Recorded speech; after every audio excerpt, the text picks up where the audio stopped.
साथियों नमस्कार। स्वागत है आप सबका बीपी सिन्हा की चौपाल में। मित्रों, वो कहते हैं ना, कहीं का ईंट कहीं का रोड़ा, भानुमति का कुनबा जोड़ा। एक ऐसा ही कुनबा भारत की विपक्षी पार्टियों ने जोड़ने का प्रयास किया, जिसका नाम INDIA इंडिया गठबंधन रखा। कई मीटिंग हो गए, पटना में हुई, बेंगलुरु में हुई, मुंबई में हुई और दिल्ली में हुई। पर अभी तक ना तो इनकी कोई नीति सामने आई, ना कोई नियत सामने आया और ना ही कोई नेता सामने आया। तो नीति विहीन, नियत विहीन, नेता विहीन ये गठबंधन कैसे चलेगा, ये सोचने वाली बात है। तो जो नहीं चलना था, ये तो सब कोई जानता था, सारे लोग जानते थे कि भांति-भांति के लोगों को पकड़ करके इस गठबंधन में लाया गया है। और जो गठबंधन तैयार हुआ है, इसमें जितने लोग हैं, जितने भी नेता हैं, आप दिल पे हाथ रखकर बोलो कि कौन ऐसा नेता है जो देश के लिए सोच रहा है, देश को आगे बढ़ाने के लिए सोच रहा है, देश के विकास के लिए सोच रहा है, सनातन के उत्थान के लिए सोच रहा है। ऐसा एक भी नेता नहीं है। जितने भी नेता हैं, सब अपने बाल बच्चे के लिए सोच रहे हैं। अब सोनिया गांधी क्या सोच रही हैं कि देश कैसे आगे बढ़ेगा। उनकी चिंता है कि राहुल और प्रियंका की करियर कैसे सेट होगी भारतीय राजनीति में। शरद पवार क्या अब देश के लिए सोच रहे हैं? नहीं, वो सुप्रिया सुले के लिए सोच रहे हैं। लालू यादव क्या देश के लिए सोच रहे हैं? जी नहीं। वो किसके लिए सोच रहे हैं? तो वो तेजस्वी और तेज प्रताप यादव के लिए सोच रहे हैं। उद्धव ठाकरे देश के लिए सोच रहे हैं? बिल्कुल नहीं। वो सोच रहे हैं अभिषेक ठाकरे के लिए। इस तरह से इंडिया गठबंधन में जितने भी नेता हो, आप एक-एक नेता को देख लीजिए, सब अपने आस औलाद बाल बच्चे के लिए ही सोच रहे हैं। अब ऐसा बेमेल गठबंधन जब बनेगा, तो इसका नतीजा क्या होगा? जो होना था वही हो गया। अब दिल्ली में पटना से लेकर के, बेंगलुरु से लेकर के और क्या नाम है, मुंबई तक ये लोग एक्सरसाइज किए, कसरत किए, सब कुछ किए, पर आज तक ना तो इनका सीट शेयरिंग हो पाया कि कौन-सा सीट पर कौन लड़ेगा, ये सीट शेयरिंग भी नहीं हो पाई, ना कोई एक नेता चुन पाए, कौन इनका नेता होगा। उल्टे दिल्ली का जो अभी हुआ इनकी मीटिंग, उसमें बहुत बड़ा खेला हो गया। राहुल गांधी के साथ बहुत बड़ा, कांग्रेस के साथ एक बड़ा खेल कर दिया गया। और खेल करने में कौन लोग हैं? तो ममता बनर्जी और केजरीवाल। ममता बनर्जी ने एकाएक खड़गे का नाम आगे कर दिया। जहाँ खड़गे जी को ही प्रधानमंत्री का चेहरा बनाना चाहिए, कन्वेनर बनाना चाहिए। और इसका जो समर्थन है वो केजरीवाल ने कर दिया। अब ये तो खेल हो गया।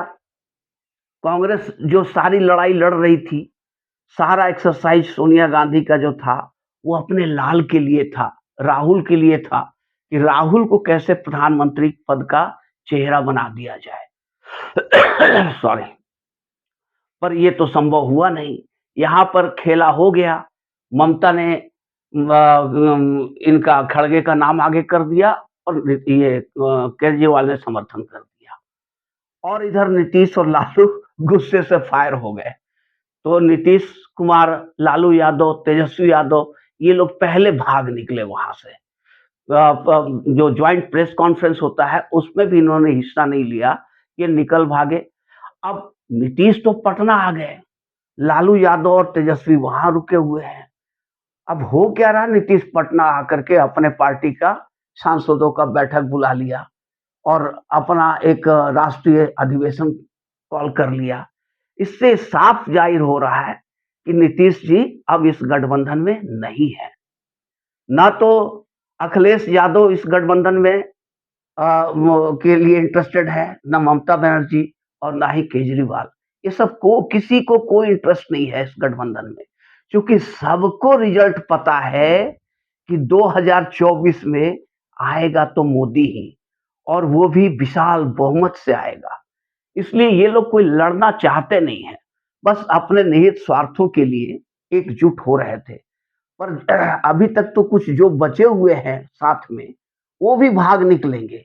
जैसे सीट शेयरिंग का फॉर्मूला तय होगा, सीट पर बात होगी, कौन सीट कहाँ, किसे किस राज्य में कितनी सीटें दी जाए, कौन कहाँ से लड़ेगा, ये जहाँ तय होना शुरू हुआ कि भगदड़ मच जाएगी, बाकी लोग जो बचे हुए हैं वो भी भाग निकलेंगे।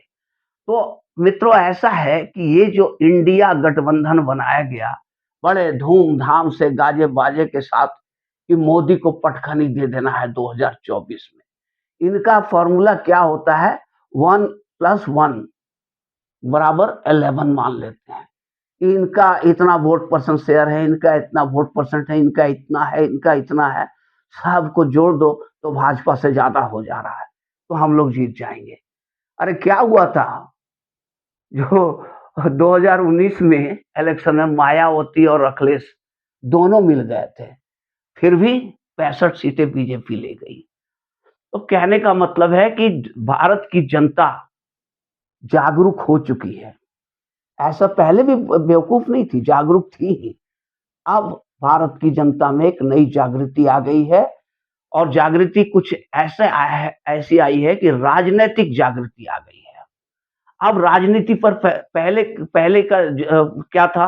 पहले का हिसाब-किताब 2014 के पहले कि जनता वोट दे देती थी और फिर उदासीन हो जाती थी। उसे मतलब नहीं रहता था कि कौन क्या कर रहा है, फिर 5 साल बाद देखेंगे।